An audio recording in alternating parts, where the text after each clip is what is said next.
everyone, and welcome to our YouTube channel, Moneyline with Nancy at TV. In case you're not a subscriber yet, please do subscribe. Just press the subscribe button as well as turn on the notification bell so that you can get notifications when we upload our videos. Don't also forget to subscribe and join, follow, like our other social media platforms. Of course, you're seeing it right about now. Don't also forget to share this video across your platforms. Enjoy the video.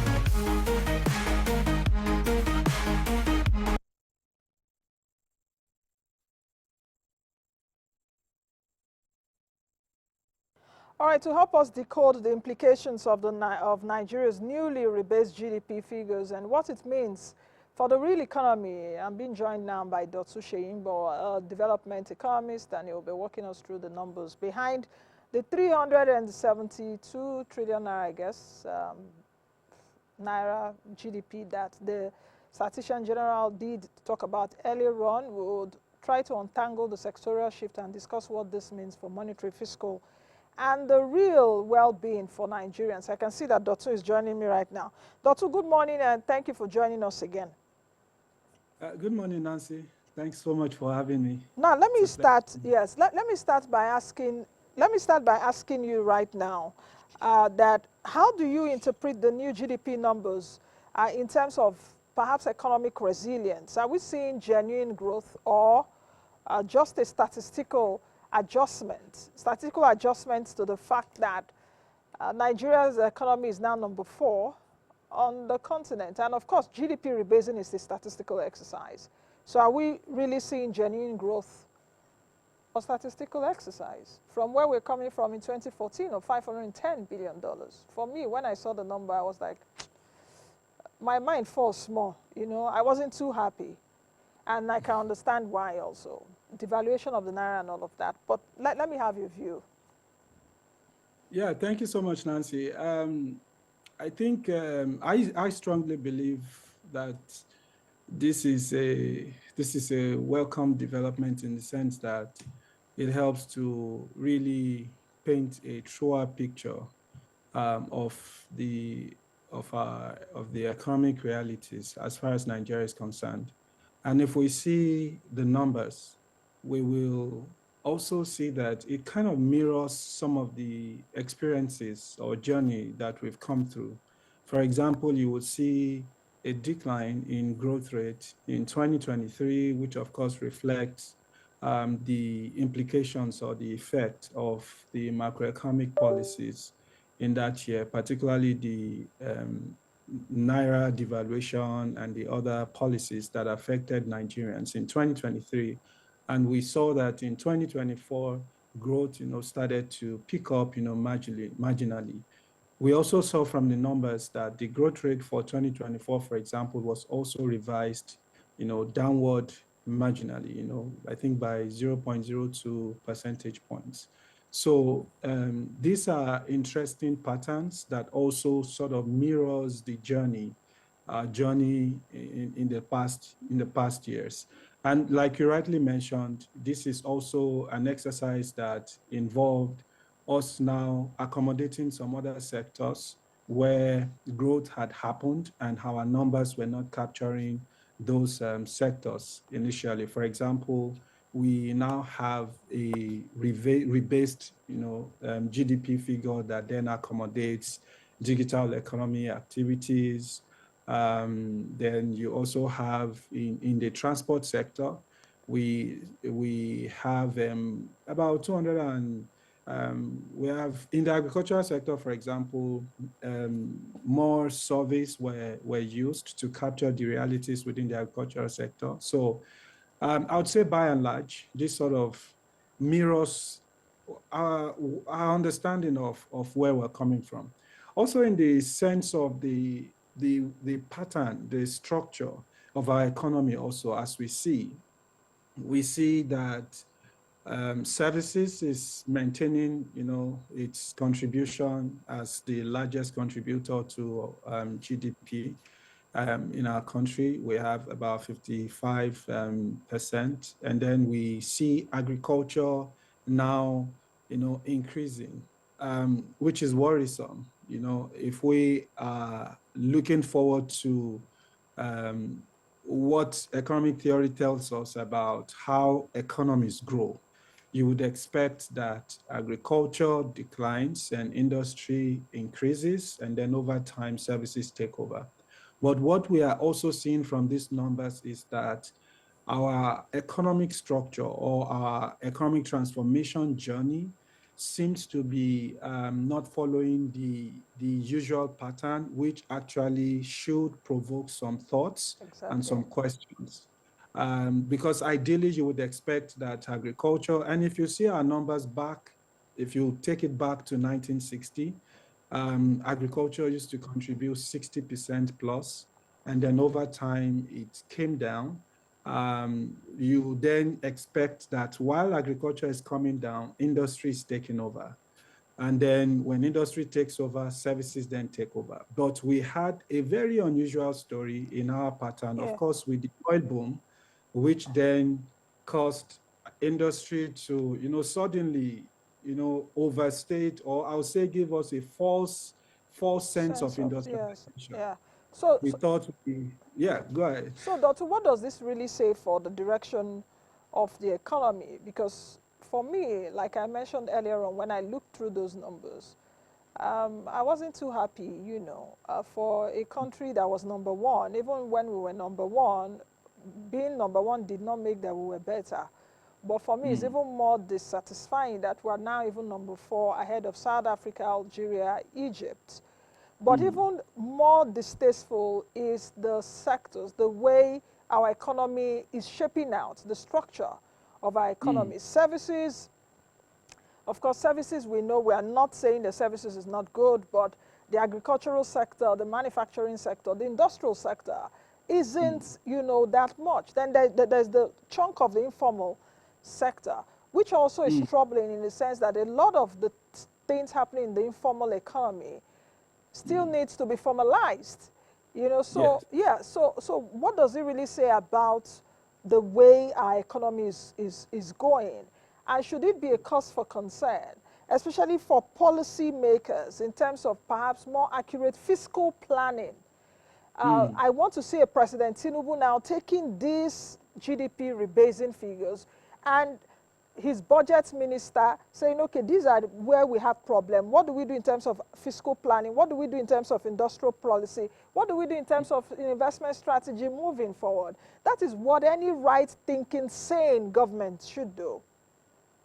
I think you have raised a very important concern here, Nancy, which is that because the value of these rebased numbers that we're seeing is if it can improve policymaking efforts, if it can help government to know where to channel, fiscal resources into. So that's the point of this conversation. So if we are not looking at it from that angle, then there's a problem.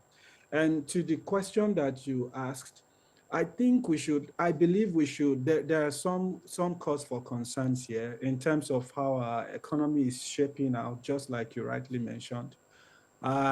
It first is that it shows that despite that we're seeing, services, which is what you would expect, in advanced economies that have actually gone through this journey. What we're seeing is that Nigeria is experienced, has experienced what experts will call premature deindustrialization. And of course, we know that in a way, is troubling because what you expect is that agricultural sector is seen as an escalator sector, labor releasing sector. You expect that from productivity gains from agriculture, you then manufacturing starts to increase. But what we're seeing is that agriculture is now that same agriculture that is meant to decline and release labor into the manufacturing sector, and also as a result of productivity gains, that same agriculture is now coming back up. So we are still, and the thing about all of this is also to note that in all of this picture, agriculture sort of denotes like informal, like crudeness. So it shows that we've not grown in terms of our Yeah. sophistication, which of course then, creeps into our, per capita income, welfare for the citizens, labor gains, productivity gains, and all that. And of course, you can, check this with the economic complexity index for Nigeria, which shows that we're not, anywhere complex. So it raises concerns about, also it raises concerns about the services sector, which still looks more like low value services. For example, if you take the production of computers, for example, like ICT telecoms, you would see having large chunk, high numbers in terms of what it contributes to our economic size. But there is a production element in that ICT. We're missing there. We're not producing iPhones. We're only using those iPhones, right? And then when you look at that structure, then you also ask a question, what's the services sector servicing actually? Is Exactly. it And servicing it's not a as labor growing? intensive as other sectors. It is labor intensive in Yeah, that you but have people who are selling recharge cards, yeah, the lower end of but it, low value. Yes, low retail. value. So Yes. the point we're making is that we need to look at, and just like you said, we need to discuss more in terms of unpacking what we're seeing in terms of our economic growth, in terms of this transformation journey. Because if we do not really understand this, then we will be making wrong diagnosis and wrong prescriptions for some of these problems. The manufacturing that a lot of people would like us to see get back into, a lot of concerns. I've seen a lot of write-ups on, oh, industry shrinking and all that. I believe it's a reality check.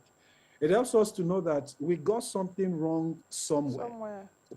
when Yeah. we abandoned, manufacturing Okay. for, and then we had a lot of, the mining and quarrying, the oil refining, taking, that much space. Then we're going back to where we're now asking ourselves, we need to go back to, industrialization. But what kind of industrialization, and how can we do it? The context has changed. Okay.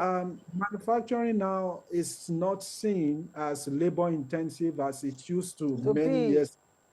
So we need to then start thinking about how, when we talk about industrialization, what do we actually mean? me. Okay. That's one big question that we need to ask. Yeah. Doctor, just as we, come to the end of the program, let me ask you this final question. Of course, one of the critique of this rebased data, the rebased GDP data, at least since it was announced, I think was it on Monday, is that perhaps it may just be overstating Nigeria's economic vibrancy. Because even though we are crying that we are no longer number one, we are still number four. So we are still top five, in Africa. So it gives us a sense of economic vibrancy, as it were, while unemployment and poverty are still structurally high in the country. You may want to disregard the unemployment numbers from the NBS, putting us at 4.3%, I think, even though the NBS is saying is a new methodology, which they also used for these new GDP numbers. How should policy makers reconcile this disconnect?